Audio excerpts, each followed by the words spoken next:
जो मौजूदा जो चीफ अवामी स्टाफ हैं उन्होंने अपना बिल्कुल साफ अल्फाज में कहा कि प्राइम मिनिस्टर नवाज शरीफ ने मेरी हमेशा इज्जत की।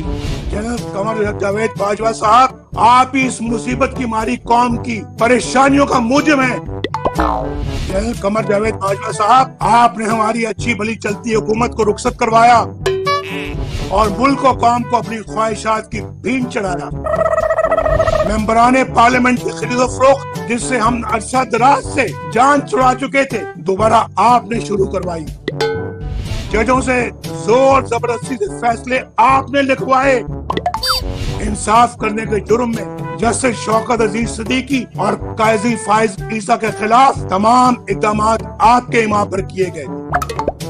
नतीजे में होने वाली बर्बादी के भी आप ही जिम्मेदार हैं।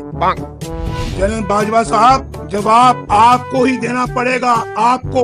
मियां नवाज शरीफ ने कभी इस तरह की बात नहीं की, कभी सोचा तक नहीं उन्होंने।